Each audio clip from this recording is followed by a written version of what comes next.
Miaraba tompolahy, miaraba tompoko avy, manaraka hatrany ty fandarina zany malaza ity.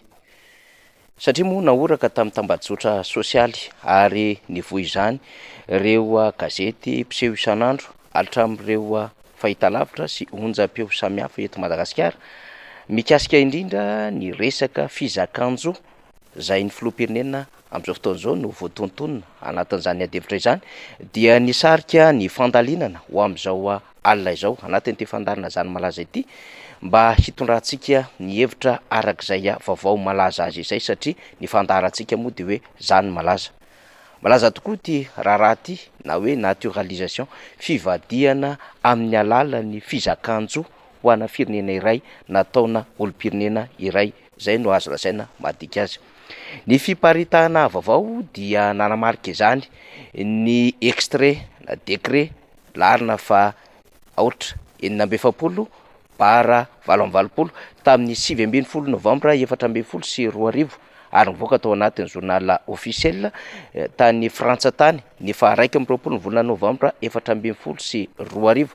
Tao anatin'izay no miresaka mazava tsara ny fahazoana izany fizakan-jo izany ho ana teratany frantsay mazava ho azy satria efa mivadika zany dia mivadika ho teratany frantsay.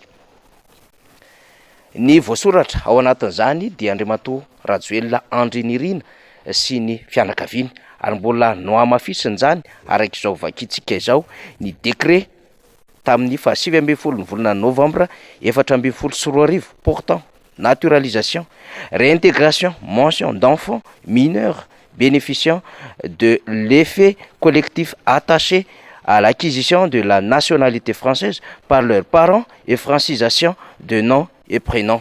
Zay ny voalaza ao anatin'izany. Avy hatrany dia ny andininy voalohany ao anatin'izany didim-panjakana frantsay tamin'ny 7 Novambra 2020 zany vakitsika tahaka izao. Mazava no resahany ao anatin'izany. Article voalohany na article premier sont naturalisés français, réintégrés dans la nationalité française et saisis par l'effet collectif attaché à l'acquisition de la nationalité française par leurs parents, les étrangers dont les noms suivants. De voaresaka ao anatin'izany Andriamatoa Rajoelina Andry Nirina, Rajoelina zanany vavy ary io ihany koa ny zanany lahy anankiroa manaraka azy ny vadiny izay mitondra ny anarana Razakandisa. Nambarana zany andininy faharoa na article 2 ao anatin'ity didim-panjakana frantsay tamin'ny 7 Novambra 2020 ity fa ny ministre ny ati-tany zany hoe le ministre de l'Intérieur est chargé de l'exécution du présent décret qui sera publié au journal officiel de la République française. De manosiny izany Andriamatoa Manuel Valls. Zay fantatry ny rehetra moa zany fa nanana andraikitra tamin'ny fitantanana ny primature atao Frantsa tao satria premier ministre frantsay ary ministre ny ati-tany Bernard Cazeneuve. Ho resahantsika izany ady-hevitra zany satria hanana ny rehetra ny antota taratasy ny resaka izany. Fa eo amin'ny lalàna malagasy amin'ny fizakan-jo anazoam-pirenena dia mazava tsara ny ambarany ao anatin'ny andininy faharoa amby efapolo. Ny titre 3 na ny toko fahatelo izay miresaka ny hoe de la perte et de la déchéance de la nationalité malgache, zay no resahany ao anatin'izany. Chapitre 1er perte de la nationalité malgache, zay no resahany ao anatin'izany toko fahatelo ary lohateny voalohany izany dia ambarany andininy faharoa amby efapolo article 42 perd la nationalité malgache le malgache majeur qui acquiert volontairement une nationalité étrangère. Raha dika tsotra dia hoe manary ny zoam-pirenena malagasy ny malagasy ampitaona ary mandray atsitrapo ny fizakan-jo ivelan'ny fizakan-jo malagasy. Mazava tsara zany. Ko satria moa ity didim-panjakana navoaka ny fanjakana frantsay tamin'ny Novambra 2020 ity dia mahamaritra mazava tsara ny fomba zay nahazony ny filohan'ny repoblika sy ny fianakaviany izany fizakan-jo frantsay zany tamin'ny alalan'ny naturalisation ka par décret na amin'ny alalan'ny didim-panjakana no nanolorany frantsay azy sy ny fianakaviany izany. Arak'izany miantra ny andiny faharoambe efapolo ao anatin'ity lalàna fizakanjo ho an'ny teratany malagasy ity, de nanary ny zoany avy hatrany rehefa misy malagasy iray ampitaona ka naka fizakanjo amina firenena iray amina impony volontairement. Ny adevitra eto dia ny andraikitry ny filohan'ny repoblika satria Andry Rajoelina fantatry ny rehetra fa filohan'ny repoblika amin'izao fotoana izao. Ny lalam-pandrenana tamin'ny 14 izay Andriamatoa Andry Rajoelina ihany no nitondra azy teo anivon'ny fianam-pirenena conférence nationale teny amin'ny CCI Ivato, ary rehefa natao ny fankakevitra tamin'izay dia nanova ity lalam-pandrenana ity Andriamatoa Andry Rajoelina. Nentina tamin'ny fifidianana izany ny taona 14 ary ny karapokotany no nampandaniana izany. Zao ny ambarany andininy fahaenina amby efapolo anatin'izany lalam-pandrenana izany. Izay olona rehetra milatsaka ho vidiana ho filohan'ny repoblika dia tsy maintsy mizaka ny zom-pirenena malagasy. Raha ataontsika ny fandikana tsotra amin'ny teny vahiny de hoe le candidat aux fonctions de président de la République doit être de nationalité malagasy. Zay no ambarany lalam-pandrenana. Raha ataontsika ny fanadihadiana sy ny fandalinana dia tamin'ny taona 2014 no nangataka ity naturalisation ity na fivadihana hizaka ny zom-pirenena frantsay Andriamatoa Andry Rajoelina sy ny fianakaviany, ary nahazo izany tamin'ny alalan'ny didim-panjakana nosy avy ny Prime ministre Manuel Valls sy ministry ny antany frantsay. Izy anefa nirotsaka ho vidiana ho filoham-pirenena ny taona 2012.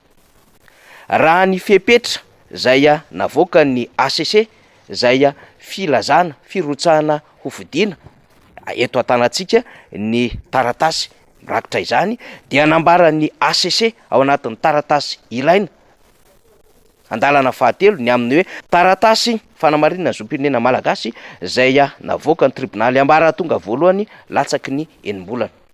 Raha amin'ny alalan'ity taratasy ity zany dia anisany name ny fahafahan'ny mirotsaka ho filohan'ny repoblika ny teo anivon'ny tribonaly. Akoatra ny fanamarinana ihany koa zany navoaka ny fitsarana avo momba ny lalam-pandrenana satria ny fitsarana avo momba ny lalam-pandrenana no manamarina antony andininy isany andininy voarakitra ao anatin'ny lalam-pandrenana ity. Ka raha miresaka ny andininy fahaenina amby efapolo zay olona rehetra milatsaka ho vidiana ho filohan'ny repoblika dia tsy maintsy mizaka ny zom-pirenena malagasy. Dikan'izay tsy maintsy tokony hanamarina izany ny fitsarana avo momba ny lalam-pandrenana ary manamarina ny taratasy ihany koa tonga eo aminy zay avy any anivon'ny tribonaly. Dikan'izany fampiarana ihany koa ny andininy faharoa amby efapolo ao anatin'ilay lalàna amin'ny fizakanjo ho teratany malagasy. Raha io lalàna io ary raha izao adevitra eo an-tanantsika izao ny resana amin'ny alalan'ny didy amandalana samihafa tany Frantsa tany, décret tamin'ny novambra 2014 ary ny fivoahan'izany tamin'ny journal officiel sy ny adevitra rehetra mikasika izany eto nanamarina zao resaka izao dia tsy nanatra ny fepetra tokony hirotsahana ho fidiana izay Andriamatoa Andry Nirina Rajoelina satria efa nivadika ho teratany frantsay tamin'ny alalan'ny naturalisation par décret izy ny taona 2014. Nanafina izany ve sa nini tsy nampahafantatra izany tamin'ny fitsarana malagasy Andriamatoa Andry Rajoelina? Na mety nahafantatra izany ve ny teo anivon'ny fitsarana malagasy sy ny fitsarana avy momba ny lalam-pandrenana ka nini nanafina ity adevitra ity saingy mivoaka moa izy amin'izao fotoana izao ka mbola mendrika hitondrana ny adevitra satria mbola ao anatin'ny mandany Andriamatoa Andry Rajoelina ary ho avy ny fifidianana filohan'ny repoblika. Ny olana ao anatin'ity raharaha ity dia eo amin'ny fepetra firotsahako vidiana na fifidianana zay olona iray ihany koa zay mirotsaka ho vidiana, condition d'éligibilité no anaran'izany. Ao anatin'izany condition d'éligibilité izany de mazava tsara ny ambarany lalam-pandrenana andininy fahaenina amby efapolo resahantsika teo tsy maintsy mizaka ny zom-pirenena malagasy. Efa vera nefa ny fizakana ny zom-pirenena malagasy rehefa nangataka izy ho teratany frantsay tamin'ny alalan'ny naturalisation, tamin'ny alalan'ny didim-panjakana navoaka ny fanjakana frantsay ary ny eken'ny fanjakana frantsay izany. Dia ataontsika hoe ho tambon'ny fanonganam-panjakana 2014 ve satria tamin'izany fotoana andrany dia mbola tsy nizaka ny zom-pirenena frantsay Andry Rajoelina fa rehefa vita ny mission 2014 ary afaka tamin'ny fitantanana firenena izy teo anelanelany 13 sy 14 dia nangataka taty amin'ny volana novambra taty ny hizaka ny zoam-pirenena frantsay ary nandeha nanao fipetrahana tany frantsa-tany. Vita ave zany mission tany fanonganam-panjakana ka ho tambon'izany mission izany ny nanomezana azy fizakanjo na nanomezana azy izay taratasy mahatera-tany frantsay azy sy ny fianakaviany izany. Fa ny lalàna nefa dia mitoetra trano satria hatramin'izao de mampiatra ny lalam-panorenana ny 14 ny eto Madagasikara ary zany mbola ienana eto Madagasikara ary ny lalàna ho an'ny fizakanjo dia mbola tsy niova io no ampiarina ho an'ny eto Madagasikara. Arak'izany raha toa ka hiverenana ny zava-misy 17 zay nirotsahana Andriamatoa Iany Rajoelina ho filoham-pirenena ny eken'ny ACC dia nisy firaisana tsy kombakomba zany raha zay ny antokany azy teo anivon'ny ACC. Na nisy anko finiavana tsy te hampafantatra ny mombamomba azy teo anivon'ny fitsarana sy ny fitsarana avo momba ny lalam-panorenana ka tafajabaka ny fitsarana malagasy sy ny fitsarana avo momba ny lalam-panorenana. Satria ny condition d'éligibilité mihitsy ny vohitsakitsaka ao anatin'ny fifidianana tahaka itony, indrindra fifidianana filoham-pirenena. Zay tsy mamela azy hirotsaka ho filoham-pirenena ny fepetra takina amin'ny firotsahana ho candidat ho an'ny eto Madagasikara. Araka io lalàna ny vakitsika io na lalam-panorenana na lalàna mifehy ny fizakanjo ho an'ny teratany malagasy. Arak'izany raha toa ka tena mandray am'saina tsy miangatra ny zava-misy itsika dia remise en cause na adevitra tsy maintsy hiverenana ny fifidianana filoham-pirenena 17 azo adika zany fa nandika lalàna Andriamatoa Iany Rajoelina ary nampandika an'izay lalàna izay na nanaiky izay anko ny teo anivon'ny fitsarana avo momba lalam-panorenana zay gardien mpiambina ny lalam-panorenana malagasy.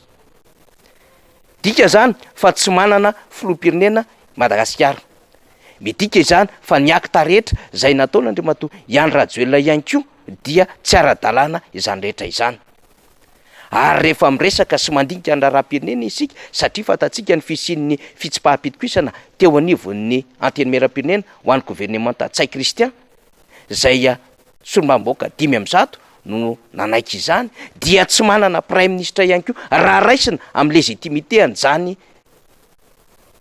motion de censure izany ny adevitra ary raha raisina ihany koa amin'ny hoe efa tafiditra efa engagé ny procédure an'izany motion de censure izany saingy mbola nanitsaka lalam-panorenana ny fitondram-panjakana amin'izao fotoana izao ny nametraka amin'ny prime ministre tsy ny gouvernemanta saingy tsy légitime tsy crédible intsony eo anivon'ny antenimieram-pirenena sy ny lalàna izany gouvernemanta izany de tsy misy prime ministre sy gouvernemanta ihany koa amin'izao fotoana izao.